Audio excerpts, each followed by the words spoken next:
আমি আমি আমি একজন জুলাই যোদ্ধা এবং মুক্তিযোদ্ধার সন্তান। বিভিন্ন সময় রাজপথে আপনাকে দেখেছি। আমি তারেক রহমান যে মঞ্চে ভাষণ দেবেন সেখানে এসেছি এবং সেই মঞ্চে হাত দিয়েছি আপনার সঙ্গে আমি। আমরা এই মঞ্চ দেখতে এসেছি। আপনার অনুভূতি কি আজকে? কি মনে হচ্ছে এই মঞ্চে? অনুভূতি এসে আপনার নাম পরিচয় দিয়ে বলুন। আমার নাম প্রফেসর মোহাম্মদ রেজাউল করিম।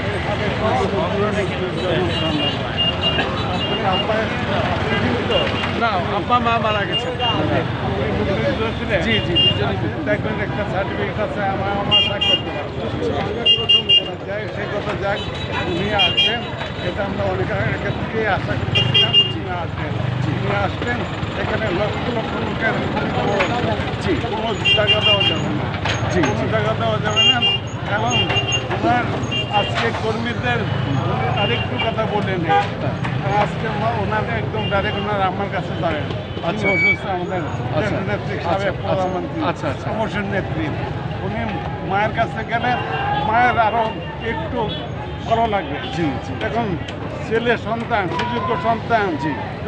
শহীদ প্রেসিডেন্ট জিয়া রহমানের সুযোগ্য সন্তান তারেক জিয়া সাহেব এবং সুযোগ্য বেগম সহধর্মিণী খালেদা জিয়া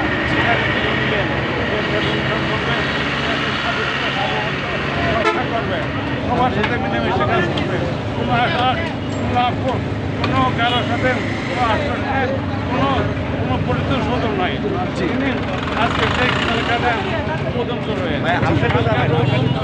শিক্ষাক্ষেত্রে সমস্ত ক্ষেত্রে উন্নয়ন করবেন। আজকে তারেক জিয়া সাহেবের জন্য আজকে লক্ষ লক্ষ লোক দেখবেন।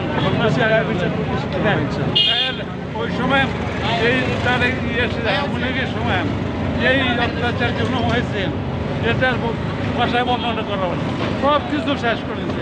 বিচার বিভাগ বলেন, আপনার সাংবাদিকদের বলেন, আপনার মানে আপনার শিক্ষা বলেন, সব বলেন, যে এখানে সব কিছু সব দলীয়করণ করা হয়। এই দলীয়করণ করা থাকবে না।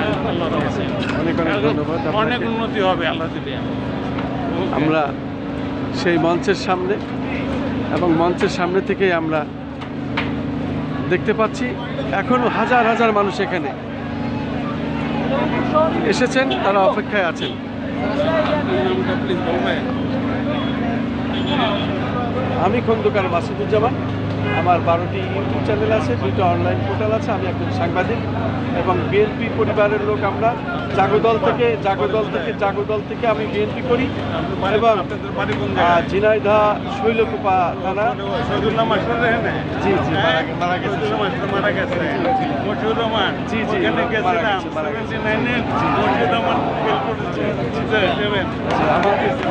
আমাদের তিনটে ব্যবসা প্রতিষ্ঠান ভেঙে যায় আমাদের সরকার এসে।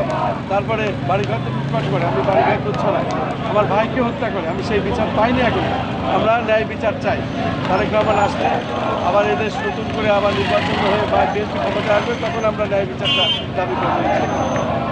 ওয়াব ছিল, ওয়াব